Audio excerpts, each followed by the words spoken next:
नमस्कार, मैं अमित और आप देख रहे हैं आंखें न्यूज 24। आइए नजर डालते हैं आज के महत्वपूर्ण खबरों पर। मधुबनी जिला के झंझारपुर संसदीय क्षेत्र के बालेश्वर जनता उच्च विद्यालय खैरा कौका पंचायत में बिहार के पूर्व उप मुख्यमंत्री तेजस्वी यादव और वीआईपी सुप्रीमो मुकेश सहनी द्वारा चुनावी सभा का आयोजन किया गया, जिसमें उन्होंने कहा कि भाजपा भगाओ देश बचाओ इंडिया गठबंधन की सरकार बनते ही 1 करोड़ बेरोजगार युवाओं को नौकरी भी मिलेगा। मोदी आएगा तो 2 करोड़ नौकरी देगा, मोदी आएगा तो बिहार को रास्ता दर्जा दे देगा, मोदी आएगा तो किसानों को आय दुगना कर देगा, मोदी आएगा तो महंगाई गरीबी खत्म कर देगा। बताओ 10 साल में नौकरी ले जाती हो तो दिया झंझारपुर को आपके गाँव और आपके पंचायत देता गया।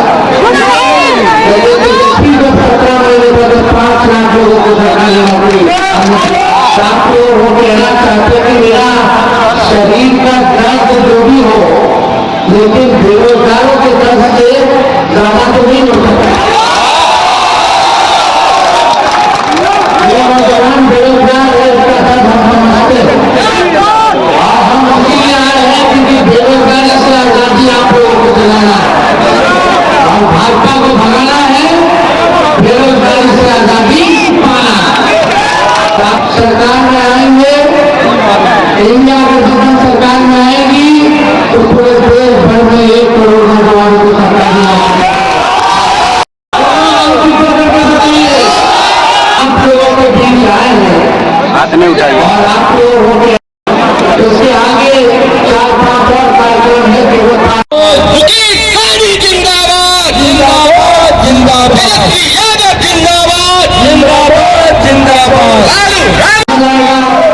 मोदी आएगा तो 2 करोड़ नौकरी देगा, मोदी आएगा तो बिहार को रास्ता दर्जा दे देगा, मोदी आएगा तो किसानों को आय दुगना कर देगा, मोदी आएगा तो महंगाई गरीबी खत्म कर देगा। बताओ 10 साल में नौकरी ले जाती हो तो दिया झंझारपुर को आपके गाँव और आपके पंचायत देता गया।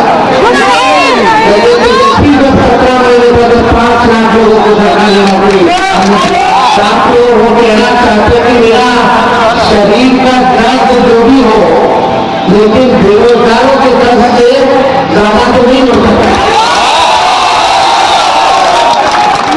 ये नौजवान बेरोजगार है, इसका दर्द हम समझते हैं और हम इसीलिए आए हैं क्योंकि बेरोजगारी से आजादी आप लोगों को दिलाना और भाजपा को भगाना है, बेरोजगारी से आजादी पाना। सरकार में आएंगे, इंडिया गठबंधन सरकार में आएगी तो पूरे देश भर में 1 करोड़ नौजवानों को सरकार। छपरा सारण के भाजपा प्रत्याशी राजीव प्रताप रूढ़ी ने प्रेस वार्ता में कहा कि छपरा में राजद के अपराधियों के द्वारा जगह जगह भाजपा के प्रचार वाहनों पर हमला कर चालक एवं कार्यकर्ताओं से मारपीट किया जा रहा है, जिसको लेकर कई जगह थाने पर प्राथमिकी भी दर्ज की गई है। और उन्होंने क्या कुछ कहा है, सुनिए इस वीडियो में। बात नहीं है। देखिए, हम तो एक बात ये कहना चाहेंगे और पत्रकारों से जरूर कहना चाहेंगे, अब हमको बता दीजिए कि अब हमको उनके परिवार के कब तक किन किन लोगों से चुनाव लड़ते रहना। लालू जी से लड़े, लालू जी के प्रतिनिधि से लड़े, समझ सकते हैं वहाँ हम जीते। लालू जी की श्रीमती से लड़े, राबड़ी देवी से लड़े, लालू जी के तब जो समधी थे उनसे लड़े, लालू जी की बेटी से लड़े।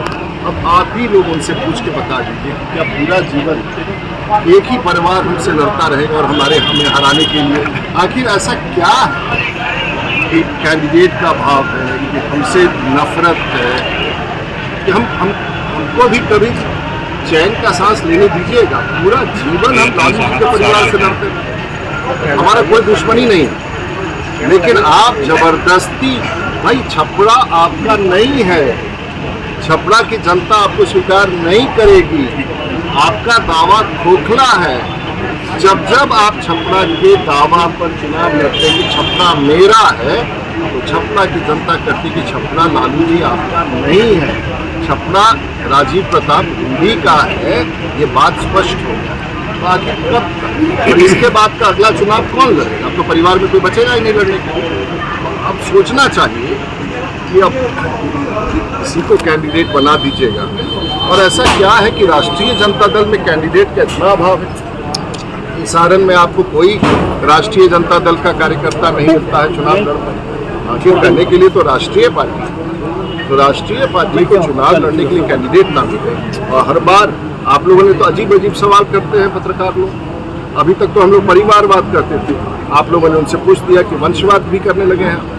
आप लोग भी कुछ ऐसा सवाल कठोर पूछते हैं, बड़ा संकट उत्पन्न है। भारतीय जनता पार्टी के जो प्रचार रथ है उस पर राष्ट्रीय जनता दल के अपराधियों ने, कार्यकर्ता तो नहीं कहेंगे, अपराधियों ने हमला बोल दिया, ड्राइवर के साथ मारपीट की और प्राथमिकी दर्ज हो गया है और एक व्यक्ति की गिरफ्तारी भी हो। मैं इसलिए यह संदर्भ रख रहा हूं कि हार की स्थिति, घबराहट की स्थिति है और जहां भी केसरिया दिखता है, जहां भी भगवा दिखता है, जहां भी भारतीय जनता पार्टी और एनडीए का समर्थन दिखता है, वो पागलपन की दौर में प्रवेश कर जाते हैं और तांडव करने लगते हैं। और ये खतरा छपरा की धरती पर पूरी तौर से मंडरा है। हमने पिछले 25-30 साल के राजनीति में देखा है कि लगातार तांडव यहाँ होता है और भारतीय जनता पार्टी के कार्यकर्ता, परसा मेरी एक एफआईआर है और लगातार एफआईआर पर एफआईआर दर्ज होते जा रहे हैं। ये चिन्हित करता है कि राष्ट्रीय जनता दल तांडव की स्थिति में प्रवेश कर चुके हैं और भारतीय जनता पार्टी और एनडीए के ऊपर लगातार सारण की धरती पर प्रहार कर रहे हैं। हमें चुनाव आयोग पर भरोसा है, हमें रिटर्निंग ऑफिसर पर भरोसा है और कागजी रूप से हम कार्रवाई करते रहेंगे और समय समय पर सारण की जनता को बताते रहेंगे कि किस प्रकार का आतंक राष्ट्रीय जनता दल, और इसी आतंक के भय के खिलाफ बिहार की राजनीति उनकी समाप्त हुई है। खगड़िया लोकसभा चुनाव को लेकर आज चिराग पासवान और जदयू के उमेश कुशवाहा खगड़िया पहुंचे और एनडीए समर्थित लोक जनशक्ति पार्टी रामविलास के प्रत्याशी राजेश वर्मा के समर्थन में रोड शो किया, वोट देने की अपील किया। कहा कि जनता को मालूम है कि देश किसके हाथों में सुरक्षित है और वोट कहां देना है। उन्होंने कहा कि देश जब विकास चाह रहा है और पूरा भारत मोदी जी के साथ है, मोदी जी तीसरी बार देश के प्रधानमंत्री बनने जा रहे हैं। साथ ही एनडीए गठबंधन 400 से ज़्यादा सीटों के साथ लोकसभा में प्रवेश करेगा। उन्होंने कहा खगड़िया में लोजपा रामविलास के उम्मीदवार राजेश वर्मा का सिंबल भले अलग है, लेकिन वो मोदी जी के लिए चुनाव लड़ रहे हैं। और उन्होंने क्या कुछ कहा, सुनिए इस वीडियो में। हम लोग 40 की 40 सीटें हम लोग जीतने जा रहे हैं। तकलीफ ये है कि जो विपक्ष है वो भ्रम फैलाने का काम करता है, अपनी हार को समीप देखकर, झूठ बोलकर, लोगों को डरा कर। याद कीजिएगा, और मैं चाहूंगा कि मेरे तमाम पत्रकार साथी इस बात का उल्लेख करें, 2015 का विधानसभा का चुनाव, आरक्षण समाप्त हो जाएगा, आरक्षण समाप्त हो जाएगा, ये बात लालू जी ने कहकर एक माहौल बनाने का काम किया, जिसका उस वक्त उनको लाभ हुआ। पर कांच की हाथी बार बार नहीं चलती। इस बात पुनः वही डर दिखाने का प्रयास किया जाए कि आरक्षण समाप्त हो जाएगा, संविधान समाप्त हो जाएगा, लोकतंत्र की हत्या हो जाएगी। दुनिया की कोई ताकत नहीं है जो संविधान और आरक्षण को समाप्त कर सकती है। और जो लोग लोकतंत्र के संरक्षक बने हुए हैं, याद होना चाहिए सन 75 में आपातकाल इन्हीं लोगों ने लगाकर लोकतंत्र की हत्या की थी। क्या किया था कांग्रेस ने और क्या कर रही है राष्ट्रीय जनता दल? आदरणीय लालू जी अपने आप को जयप्रकाश जी का अनुयायी बताते हैं। जयप्रकाश जी का ने नारा दिया था, उनका आह्वान था कांग्रेस की सत्ता के खिलाफ, उन्होंने संपूर्ण क्रांति का नारा दिया और आज इसी कांग्रेस के साथ गठबंधन में ये लोग सरकार चला रहे हैं। जयप्रकाश जी के विचारों, उनके सिद्धांतों को तिलांजलि देने का काम कर और जिस तरीके से भ्रम फैलाते हैं आरक्षण संविधान को लेकर, आज मैं मेरे नेता, मेरे पिता की जन्मभूमि पर मौजूद हूँ। उनकी इस पार्टी को अपने माथे से लगाकर मेरे नेता मेरे पिता आदरणीय रामविलास पासवान जी के संघर्षों की कसम खाकर आप सबके माध्यम से खगड़िया की, बिहार की और पूरे देश की जनता से ये वादा करता हूँ कि जब तक चिराग पासवान जिंदा है, न आरक्षण पर कोई खतरा है, न संविधान पर कोई खतरा है, न लोकतंत्र पर कोई खतरा है। खतरा है तो ऐसे लोगों से गरीब कल्याण योजनाओं को, जो लोग नहीं चाहते कि ये गरीब कल्याण योजनाओं के माध्यम से गरीब लोग मुख्य धारा के साथ जुड़े, अगर कहीं राजद, कांग्रेस के और इनके घटक दलों के लोग, महागठबंधन के लोग जीते तो सबसे पहले जो मुफ्त अनाज मिल रहा है उसको ये लोग बंद करने का काम करेंगे। जो 5 लाख रुपए का मुफ्त इलाज हो रहा है उसको बंद करने का काम करेंगे। याद रखिएगा, ये वही लोग हैं जिन्होंने लाठी में तेल पिलाकर अत्याचार लंबे समय तक करने का काम किया, अपराध और भ्रष्टाचार को बढ़ावा देने का काम किया। ये वही लोग हैं जो कि लैंड फॉर जॉब के तहत आप लोगों से जमीन लिखवाते थे रोजगार देने के बदले, और अब तो सुनियोजित तरीके से इस कार्य को ये लोग कर रहे हैं। इनहेरिटेंस टैक्स के माध्यम से, विरासत पे टैक्स, जो एक गरीब किसान, गरीब मजदूर या एक गरीब परिवार की जो संपत्ति है, माताओं बहनों के पास जो जेवर है, उसको भी विरासत टैक्स के माध्यम से 55% हिस्सा ये लोग अपने खजाने में जोड़ने की सोच के साथ ये लोग आगे बढ़ने का काम कर रहे हैं। इसीलिए आप सबके माध्यम से खगड़िया की, पूरे प्रदेश की जनता से ये आग्रह है कि अपने आप को प्रधानमंत्री जी के विचारों के साथ, विकास की सोच के साथ जोड़ने का कार्य करें। और ये उम्मीद ही नहीं, पूरा विश्वास है। आज जब मैं खगड़िया में मौजूद हूँ, राजेश को लेकर पूरी तरीके से आश्वस्त हूँ। मेरे छोटे भाई हैं ये, और जिस तरीके से राजेश ने मेहनत की है, मेरे नेता मेरे पिता आदरणीय रामविलास पासवान जी जहाँ कहीं भी होंगे भरपूर आशीर्वाद इनको दे रहे होंगे। उनकी जन्मभूमि को जिस तरीके से इन्होंने सींचने का काम किया, संवारने का काम किया, और मैं खगड़िया की जनता से ये वादा भी करके जाता हूँ कि राजेश के तौर पर एक सांसद है, 2 सांसद आपको यहाँ पर मिलेंगे। मेरे पिता के जाने के बाद मेरी जिम्मेदारी मेरे गृह जिले के प्रति, मेरे पिता की जन्मभूमि के प्रति और ज्यादा बढ़ जाती है। तो जितना ध्यान राजेश यहाँ पर देंगे, चिराग पासवान देंगे। और वही अररिया में तीसरे चरण में 7 मई को लोकसभा चुनाव होना है, जिसको लेकर आज से चुनाव का शोर थम गया है। वहीं चुनाव को लेकर जिला प्रशासन के द्वारा सभी तैयारी पूरी कर ली गई है। जानकारी देते हुए अररिया डीएम इनायत खान ने संवाददाता सम्मेलन में बताया कि जिले में कुल 2004 मतदान केंद्र बनाए गए हैं, जिसमें जिले के 20,18,474 मतदाता अपने मताधिकार का प्रयोग करेंगे। शांतिपूर्ण ढंग से चुनाव संपन्न कराने को लेकर पर्याप्त मात्रा में जिले को पैरामिलिट्री फोर्स दिए गए हैं। और डीएम ने बताया कि सभी विधानसभा क्षेत्र में एक महिला, युवा और मॉडल बूथ बनाया गया है। और उन्होंने क्या कुछ कहा, सुनिए इस वीडियो में। वल्नरेबल पॉकेट्स थे, वल्नरेबल हैमलेट्स थे, उन सभी पर जो संबंधित कार्रवाई करना चाहिए थी वो की है, ताकि भय मुक्त वातावरण में ये पूरा चुनाव संपन्न हो सके। और पर्याप्त सुरक्षा बलों का डिप्लॉयमेंट भी जिला के हर एक केंद्र पर किया गया है, ताकि केंद्र और उसके बाहर की परिधि में किसी भी प्रकार के असामाजिक तत्वों द्वारा किसी भी मतदाताओं को डरा के, धमका के, प्रलोभित करके मतदान को प्रभावित नहीं किया जाए। इस तरीके की हमने स्ट्रेटेजी भी बनाई है और इस पर हम लोग काम कर रहे हैं। वो लिस्ट में सारे फैक्ट्स हैं। इसके साथ साथ जिले में कुल 2004 बूथ हैं, उसमें हम लोगों ने हर एक विधानसभा वार एक डेडिकेटेड महिला बूथ बनाया है, जिसमें सभी महिला कर्मी ही मतदान पार्टी का अंग रहेंगी। और कोशिश किया गया है कि पुलिस जो बल है हमारा, वो भी महिला पुलिस बल जाए।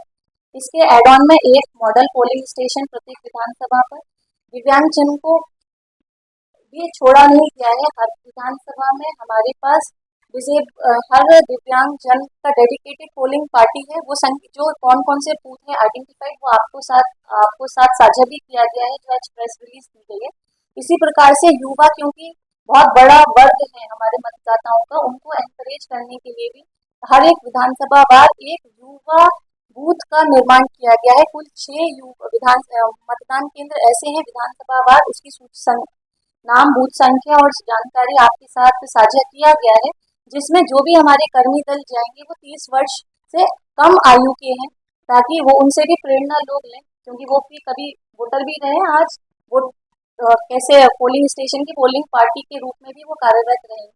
तो कुल मिला के 2004 पोलिंग स्टेशन में हमारे हर प्रकार के बूथ हैं। एक जनरल बूथ जैसे जिसमें सभी महिला मेल ही पोलिंग पर्सनल है, मिक्स्ड बूथ है जिसमें कम से कम 2 महिला पदाधिकारी अथवा कर्मी है उस पोलिंग पार्टी का अंग, डेडिकेटेड विमेन बूथ जिसमें हर एक विधानसभा में एक है, जिसके अंतर्गत सभी महिला कर्मी ही उसमें पार्ट रहेंगे और अपनी सेवाएं देंगी। दिव्यांग जन के द्वारा मैन्ड पोलिंग स्टेशन हर एक विधानसभा में एक, and lastly but not least जहां पर युवा 38 वर्ष से कम के जो हमारे मतदान कर्मी हैं उस मतदान केंद्र में अपनी सेवाएं देंगे। एक दिवसीय दौरे पर गया पहुंचे पप्पू यादव का कार्यकर्ताओं ने भव्य स्वागत किया। पप्पू यादव आज गया में डोभी स्थित श्री श्री 108 रविशंकर महाराज के आश्रम पहुंचकर मुलाकात की। इस मौके पर पत्रकारों से बात करते हुए उन्होंने जम्मू कश्मीर में सेना के जवानों पर हुए हमले, प्रधानमंत्री नरेंद्र मोदी पर निशाना साधते हुए कहा कि हमला कहीं वोट बैंक के लिए तो नहीं है। उन्होंने कहा कि क्या आप जवान को शहीद कर वोट की राजनीति करेंगे? कितने जवान शहीद होंगे एक व्यक्ति के लिए, राजनीतिक पार्टी के लिए और कुर्सी के लिए? उन्होंने कहा कि मेरा सीधा सवाल है कि कितने जवानों को शहीद करेंगे देश की राजनीति के लिए। पप्पू यादव ने कहा कि इस घटना की जांच सुप्रीम कोर्ट के बेंच से चाहता हूं कि कल जो एयरफोर्स पर हमला हुआ उसमें कोई षड्यंत्र तो नहीं है, कोई साजिश तो नहीं है।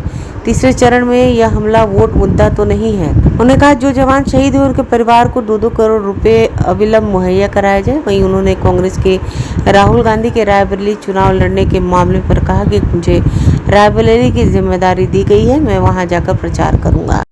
आचार्य श्री रविशंकर जी का आ रहे हैं गया और से मिलना है। एक आध्यात्मिक चर्चाएं हैं, साथ में कैसे मिलकर के सेवा करना बिहार की। हम लोग बिहार पर काम करेंगे, हम और आचार्य जी रविशंकर जी का स्नेह लेकर के। कई चीज़ें हैं, बिहार मेरा फोकस है भाई। लोग 2025 का चुनाव लड़ रहे हैं, हम अभी 2024 को देख रहे हैं। 25 से 1 साल बाकी है। मुझको लगता है कि अभी भी वक्त है। कांग्रेस को सामने रख करके चुनाव लड़ने की ज़रूरत है, क्योंकि एक गठबंधन है जो नरेंद्र मोदी जी को सामने रखेगा।